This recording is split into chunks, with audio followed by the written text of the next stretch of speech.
rafetlu ànd beeg programme mu ITV dal leen jàmm ci jotaayu njolloor si bokk na ci li ci gën a fës di mbirum séddalep ndox mi ci réew Sénégal ak liggéey gi nga xam ne dénk nañ ko société française bi di Suez forum social ñoom nag jàpp ne mbir mi dafa ami njuuj njaaj lañ ci joxoñ baaraamu tuuma kii ci joxoñ baaraamu tuuma di nag Serigne Mbaye Thiam ak société française bi di Suez ne nag njuuj njaaj dafa am ci seen diggante Serigne Mbaye Thiam moom mi nga xam ne moo yore woon lépp lu jëm ci wàllum ndox mi fii ci réewu Sénégal di jëwriñ gañu ko dénkoon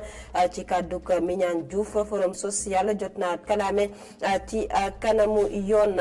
sàmm alam gi ngir dëkkin ak dëkkuwaay gu jaar yoon loolee nag bokk ci lu soxal Alioune Ndoye moom mi nga xam ne moo jiite bokk moomeel bu Dakar Plateau jàpp ne jot na nguurug Sénégal ak askan wi ku si nekk daal di cay bay waaram ci xeex ga ñuy xeex salte mi ci Ndakaaru ak dëkk yi ko wër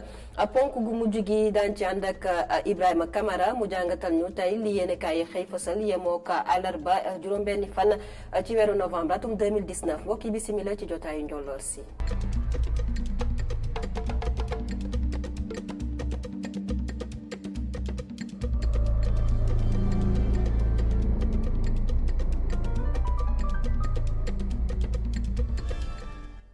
mu ngoog gannaaw ba ñu leen nuyoo jotaay gi dañu koy dooree ak waa SDE ba tey nag ak Suez coow laa ngay wëy ndax forum social tey ji ci suba la ñu xëy amaluk janook taskatu xibaar yi la ñu ñaawlu ba tey nag mooy séddaleb ndox mi nañu ko dénkee société française bi du Suez lañ ci xamle itam moo di joxoñ nañu baaraamu tuuma Serigne Mbaye Thiam moom mi nga xam ne moo jiite woon nag màkkaanu joorim bi ñu dénk wàllum ndox mi fii ci réewu Sénégal ne nag njuut njaac dafa am digganteem ak Suez bu ñu sukkandikoo nag ci kàdduk Mignane Diouf la mu xamle moo di itam ñoom ñi le nag di forum social jot nañoo kalaame ci kanamu yoon mu doon nag ñetteel bi yoon ñuy kalaame ngir ñu indi leeral ci mbir mi le na ma leen ko junjee woon ci bopp xibaar yi xeex ngir dëkkuwaay ak dëkkin gu rafet gën a mën a ñoŋ loole nag doon lu soxal maire bu Dakar Plateau Alioune Ndoye nag moom ci ab ndaje la daal di yëkkati lii la kàddu la mu xam ne itam moo di jot na ni nguurug Sénégal ak it askan wi ñu daal di sóob seen loxo ci xeex bi daal di cay dogu ba jële fe lépp loo xamante ne nag moo jëm ci wàllum salte ngir dëkkin bu jaar yoon ci Ndakaaru ak ci biir réew mi di Sénégal maire bu Dakar Plateau Alioune Ndoye dañu koy teewlu ci micro Alioune Mbaye. ñu ngi sàkk ci jàkk yi ngeen boole ko ci waxtaan cet gi respect de l'environnement respect du voisin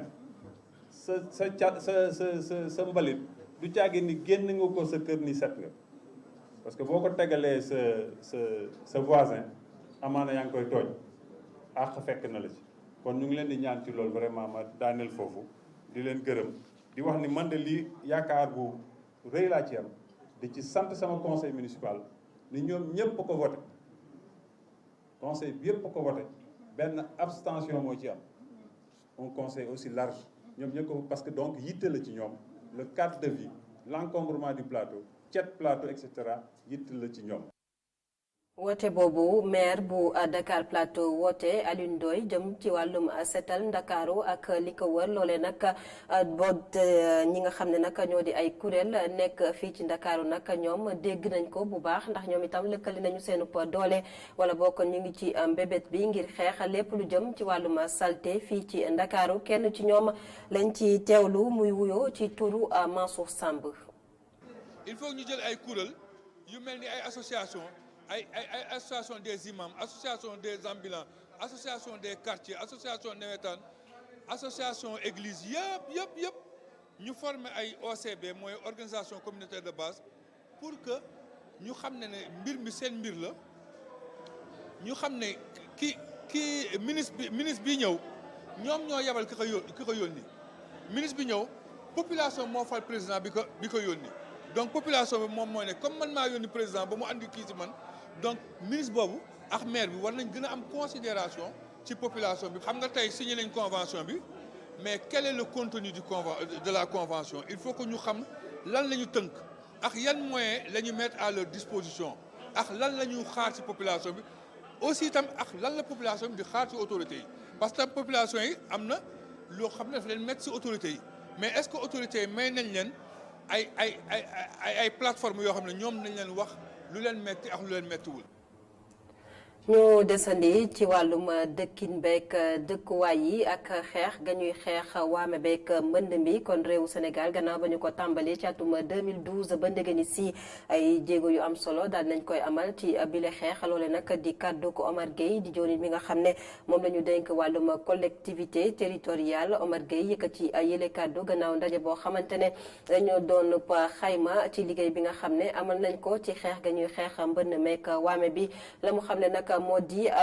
dëkk yi nga xam ne nag ñoo ci gën a am ndam bokk na ci di Géejawaay ak Pikine ndax mbënn ba wàññeeku na fa bu baax a baax Omar Gueye jëwriñ bi dañu koy teewlu ci micro suñu correspondant ci diwaanu Mbour di Aliou Kane. waaw projet lu baax a baax la ndax bu ñu fàtte ni 2012 bi président Macky Sall di ñëw au pouvoir dañu ñëw rek fekk fi inondation yu métti yoo xam ni sax ay nit ñàkk nañ ci seen bakkan ay dégâts yu mag a mag yoo xam ne am na ci réew mi moo tax président Macky Sall ci jamono yooyu taxawal plan décennal de lutte contre les inondations ci biir plan décennal de lutte contre les inondations nag dafa am benn volet boo xam ne dañ koo jël dénk ko ADM muy projet mu laal Pikine Guédiawaye te war a laal Ndar ak même zone Diamniadio mais li ñu gis mooy fépp fu projet bi jaar inondation amatu fa te li may wax lu ñu mën a lu làmb daj lañ koy wax te ci biir jataay bi gis naa fi maire Dalifort boo ko laajee nu Dalifort meloon avant projet bi di ñëw ak ni mu mel tey ñun dem nañ fa weer ci ginnaaw mais li ñu gis mooy inondation amatu fa non seulement inondation amatu fa mais aménagement dañ ko def ba bërëb boobu neex dëkk léegi donc projet lu am njëriñ. ñu waxtaanee wàllum njàng ak njàngale ak syndicat bi nga xam ne moo ëmb jàngalekat yi bootu ci G20 ñoom nag daal di amaluk janook taskatu xibaar yi démb la woon ci talaata gi ña ngay yëglu ne gouvernement bu Sénégal bu fekkee ne sàmmontewul ak kaddu yi nga xam ne xaatimoon na ko ci seenub diggante ci atum 2014 daañu yëngal daal di indi jafe-jafe ci njàng meek njàngale mi jàngalekat yi la nag daal nañoo jox ab gouvernement bi fi lekk weeru décembre bi ñu dëgmal di atum 2019 gile loole nag la ñu daal di yëkkati ci janook taskatu xibaar yi lañ doon amal démb ci teewaayu Omar Kane. lu ñu mën a jàpp ba jàpp ko mooy que ni jàngalekat yi nekk ci G20 bi mere nañu loolu nguuru Macky Sall mere ko ci ñàkk doxal accord yi ñu signé woon bor bu toll ci téeméeri milliards bu leen nguur gi amel ak yenn avantage yoo xam ni amatuñ ko ak yeneen i ponk. lañ déggoo nguur gi France daal di xëddeen lépp luñ déggoo nag ñu ñoom dara lañ ci def benn bi mooy këyit yi nga xam ne moom la jàngalekat yi di jot ñu koy tuddee ay këyit yu waree seen avancement ak année yan liggéeyoon ñu ko war leen koo delloo yooyu këyit nga xam ne mooy tax jàngalekat bi loolu muy ak xam ak yelleefam ñu jox ko yooyu këyit la gouvernement bi téye parce que xam na ne su ko joxee jàngalekat day am lu mu ko ameel loolu lañ wax dina dakk parce que loi bi waxul loolu te waruñoo jàngalekat yi doole beneen bi mooy dañoo amee jàngalekat yi bor bi toll ci téeméeri milliards yoo xam ne yokk na fi parce que ñoom solde ñoo ne woon téeméeri milliards la waaye bañ koy waxee léegi am na ñaari at yi ci teg te ñaari at yi ay actes yu bëri génnaat nañ donc téeméeri milliards yi teg na ñu ne nguurub Sénégal suñu téeméeri milliards ren dañ ñu koy fay parce que mënatunoo xaar ku am alal bay maye kon war ngaa fay say bopp kon nag ñun nan jàpp ni suñ téeméeri milliards yooyu lañ wax ren ni jàngalekat dañ leen koy fay ci nii wala ci naa wala jàmmarloo bi dana metti bu ñu sukkandikoo ci jàngalekat yi ren duñu may dara nguur gi te xeex bi dinañ ko tàmbali ci lu yàggul dara. ñun G20 nañu taxaw tem pour la ñu déggoo woon ak nguur gi sa 2014 ñu doxal ko bu ñu bëggee jàmm suñu ko doxalul préavis bi su jeexee parce que loi bi moo ne boo déposé sa préavis de grève weer ngay toog doo grève weer woowu ñuy toog nag dañuy wër ci Sénégal fépp fu jàngalekat nekk ñu dem seeti ko defar suñuy délégation dem toog ak jàngalekat yi ci biir weer woowu muy weeru mois de novembre bi su jeexee nag te nguur gi àdduwul ci lii ma fi bëgg a lim ci gën a am solo danañ jàmmarloo ak ñoom ànd ak jàngalekat yi pour won leen ni ñoo ñee nga xam ñoo ànd ak moom ci tappale yi ak ci naxaate bi ak di complot ci turu jàngalekat yi ñun G20 duñ bokk ci loolu. ñoom syndicalistes yi nekk ci G20 bile wane nañ bu baax seen mer ci seen ñoñ yi nekk ci G6 ci ñoom G6 des complot ak nguur gi si ginnaawu jàngalekat yi wane itam seen mer ci Innocence Ntap Ndiaye mi jiite au conseil du dialogue social mu ñu wax ni dafa tële. Omar Kane ci juróom-ñeenti fan ci weeru novembre gile la ñu fas yéene màggal juddug wala boog ganek àdduna gën gi mbindeef yonent yàlla Muhammad sallallahu alayhi wa sallam ca dëkk gu sell ga di Tiwaawan foofee nag nemmeeku nañ fa démb ki nga xam ne nag moo di Pape Mademba Bitèye di ki nag jiite lii di Senelec lépp nag ngir daal di fësal taxawaay bi nga xam ne Senelec fas yéene na ko taxawu foofee nag ca Tiwaawan ngir rek. gàmmu gu jaar yoon la mu xamle nag moo di lu toll ci juróom-ñaar fukk ak benn ci ay poste courant daañu ko fa amal ngir rek séddale courant bu gën a mun a ñoŋ la ñu xam ne itam leneen te moo di lépp nag daañu ko def foofee nag ci Tiwaawan moo di yónnee ay ndaw yoo xamante ne ñoom nag dañoo amee xam-xam gu màcc jëm ci wàllum courant ngir rek gën a mën a taxawu askan wa ci seen soxla ci wàllub courant desandi ba tey ci gàmmu bu Tiwaawan atum 2019 ak comité d'organisation bi di sàkku ci ñi nga xam ne ñoo di dawalkatu woto yi di chauffeur si ngir ñu gën a mën a sàmmonteeg seenub liggéey mooy tëddiku lépp lu jëm ci wàllum accident yi le kaddu kii di Ndeye Assoussi moo ko daal di yëkkati ci seenub émission kennu askan wi mu sekk waxtaan ak Soda Diakhoumpa dañu koy teewlu. moo amoon avis sax oto sax du dugg biir Tivaouane parce que Tivaouane c'est une petite ville et aujourd'hui les voitures qui se garent créent d'énormes problèmes d'embouteillage. Et que oto yi dugg biir Tivaouane ñooy indi embouteillage. man pour man ñoom ñoo gën a indi embouteillage parce que c'est une petite ville avec de petites ruelles. Maintenant si les voitures se garent des deux côtés nit ñi duñu am fu ñu dox et dafay am une idée de mouvement de foule en fait. Donc oto yi comme j'ai dit mën nañu garer en dehors de la ville parce que y a deux corniches et que kenn du laal seen oto. Des fois il y a des gens qui se garent par exemple da ngay ñëw gis nit ñëw garer ci buntu kër jàmbur pendant 4 jours. alors que oto bi dafa bouger. tere ko dem tere ko génn tere ko mouvement tere ko toog sax buntu këram féexlu. justement alors que mën nga dem garer ko foo xam ni en dehors de la ville yow rëyul rëy boobu. tu peux marcher. à la limite bon nit ñi mën nañu garer en dehors bu ñu soxlaa seeni oto d'autant plus que oto yi boo ko garer par exemple quand tu gares ta voiture c'est pendant 4 jours du bouger. donc à la limite amul kii bu war a ñibbi jotee nga dem dox jëli ko mbaa nga jël charrette. c'est exotique hein de prendre une charrette et d'aller prendre ta voiture c'est.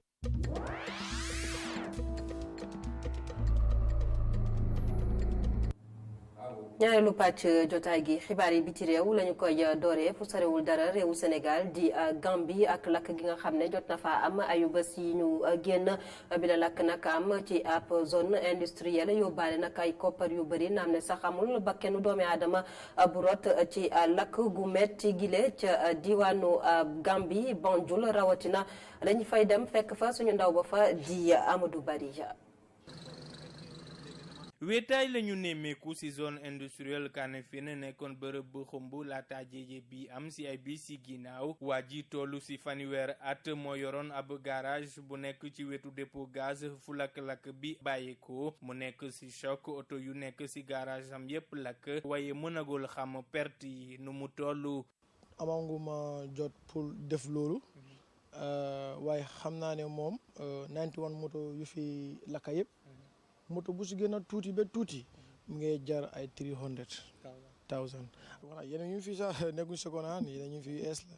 yeneen ñu fa ñu US la lay comme toganguma maay xayma moom xaalis bu bari la. moom nag compagnie am amoon na assurance waaye mi ngi xaarandi. yaakaar boobu moom ñëpp ñu siy dundee.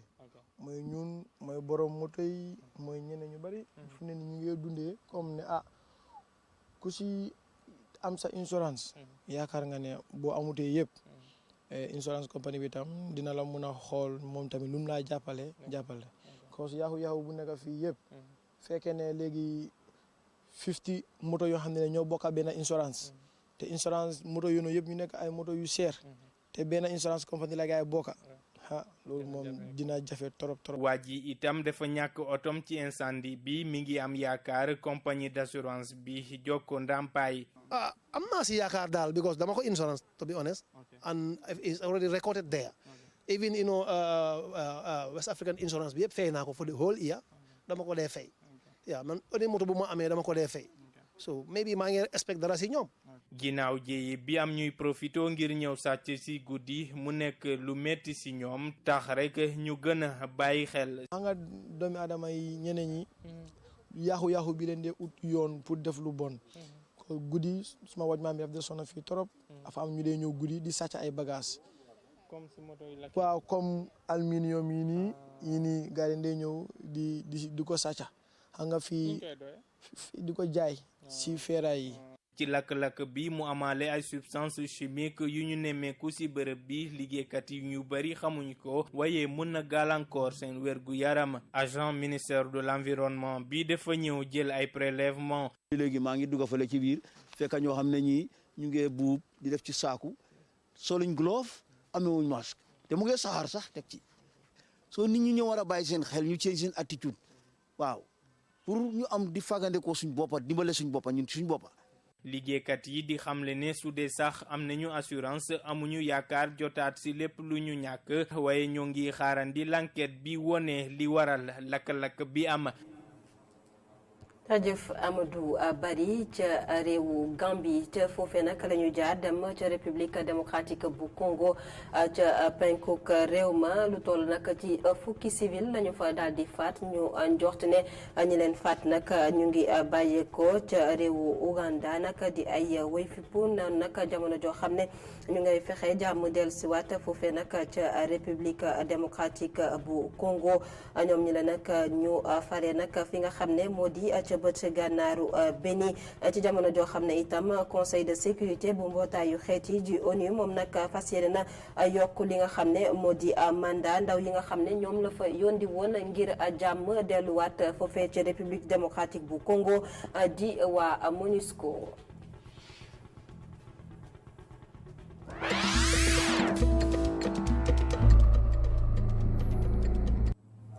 gannaaw bi ci réew yegg si ci tàggat yaram ak Modou Lo xam ngeen ko démb waa ANPS di kuréel gi nga xam ne moo njaboote taskatu xibaar yi di yëngu ci wàllum tàggat yaram ñi ngi woon fii ci dalwaayu ITV lañ fi doon amal nag di nag jox ñi nga xam ne ñoo di moom la ñu tànn ngir ñu doon sportif yi nga xam ne ñoo gën a xarañ ci atum 2019 Modou Lo la ñu tànn mu doon bëre kat bi nga xam ne moo gën a xarañ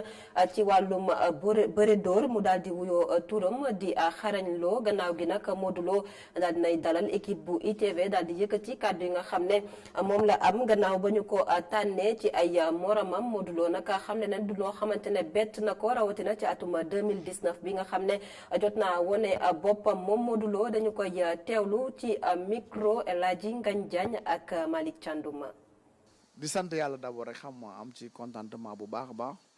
parce que sportif bi ci Sénégal bari na ci lutte bi xam nga ñu tànn ma ci man def ma ci ren première encore xam nga du ma def lu di sant yàlla di leen sant ñoom it di leen gërëm. saison bi xawoon na métti parce que jóge ci défaite jëlaat combat dafa métti xam nga wax ci dina bari xam nga mais sant yàlla rek di wax ay sportif la ñun loolu lañ ko def comme compétition xam nga ba tax na loolu moo tax méttiwul. xanaa mentalement rek xam nga nit ñi dañ la sonal lii defal nii dugal fii préparer nii mais xam nga comme duñu ay gan ci affaire yi sant yàlla daal xam nga suñu mental xaw na dëgër tuuti ba ñu gérer ko xam nga ba tey yàlla dogal lii alhamdulilah daal. Modou Lo mu waa ANPS tànn ne mooy bërikat ci wàllum bëri door bi gën a xarañ ci atum 2019 mën ngeen ko teewlu bu juróom-ñeenti waxtu jotee ci ngoon ak waxtaan gu yaa ga mu sekk ak El Hadji Ngagne Diagne ak Malick Thiandouma fii ci ITV laata ñu caa yegg si dañu daal di yegg si ci ponk gu mujj ci jotaayu xibaar yi ànd ceeg Ibrahima Camara mu jàngatal ñu li yéene kay xëy fasal tey.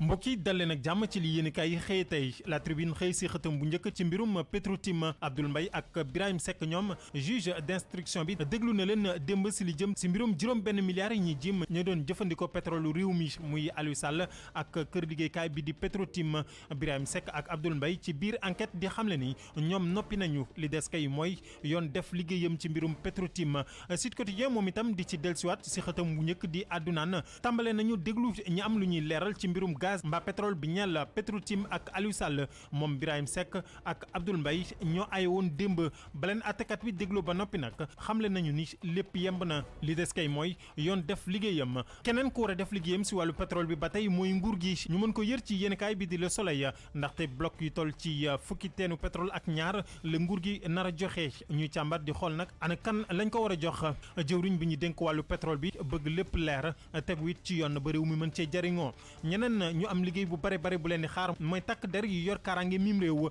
ci mbirum ay ngànnaay ak i drogue ba tax nag kaaraange bi tey na xel lool jamono ji ci biir l'armée bi ak li ciy xew ak liñ ciy dégg yëpp ci xët wu njëkk bu yéenekaay bi di Le Quotidien Libération di dikkaat moom ci parti politique yu màggat yi di PS ak PDS nekk ci sukuraat si xët wu njëkk bu yéenekaay bi ndaxte parti yooyee dañoo yàgg te méngoowuñu ak jamono la ko waral nag mooy ci benn nit rek la ñuy sukkandiku ba tax na kookee muy bu mi Vox Populi rëdd moom itam ci Ousmane Sonko def jàngat ak taxaw seetlu ci na muy boomee ak na muy bumuwee moom Ousmane Sonko bokkul ci coalition bu bees boobee ay ñooñu Idrissa Seck taxawal la ko waral nag mooy ni bokkul ak ñoom taxawaay ak gis-gis ci doxalinu politique u mim réew Vox Populi di ko càmbar na mu gën a xóot beneen taxawaay ak beneen app bu ñu war a amal mooy njiitu gox-goxaat yi dàqum appub élection yi ñu nar a amal weeru mars atum 2021 donte société civile bi artu woon na nguur gi ngir ñu joxe ab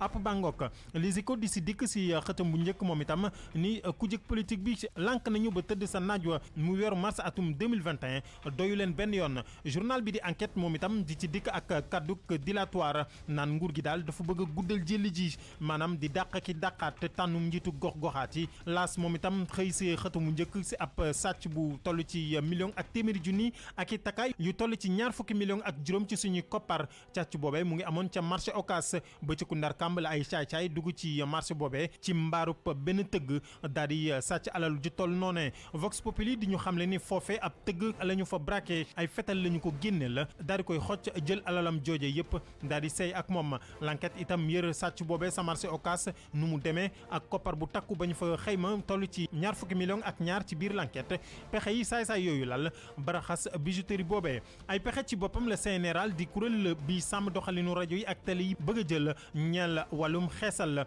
Babacar Diagne bëggatul gis kuy xeesal ci biir rajo yi mbaa télé yi ñeel wàllum publicité yi nga xam ne dañu koy jàllale jëm ci mbirum xeesal yooyee si wàllu tàggat yaram la ñuy jeexale La Tribune xëy tey ci ndaje bi ANPS amaloon muy kuréel bi ëmb taskatu xibaar yi yëngu ci wàllu tàggat yaram prix Falang bu ren ñu daal di koy jagleel ki di Modou Lo Sadio Mané jël moom itam bi la juróom benneelu yoon li ñu duppee Ballon d'Or mooy dàq football ci biir mim réew moom yéenekaay bi titré ne Sadio le boss stade xëy dikk moom itam ci Ligue des champions Barcelone di jiixa jaaxa xamagul fa muy teg tànkam Paris Saint-Germain Bayern City ak Juve ñoom yéenekaay bi di leen sampal ab laaj di laaj ndax daanu qualifié ci 8e de finale yi am déet sunu lam di dikkaat ci combat bi naroon dox ci diggante Ama Baldé ak Modou Lo Double Less di jàppal Ama Baldé tànk naan sañ naa laaj sax lépp juróom-ñetti fukki millions Luc Nicolaï moom kenn dégg ko ci mbir mi si menum jamono jooju Tapha Tine di tëkku Modou Lo naan ko man pare naa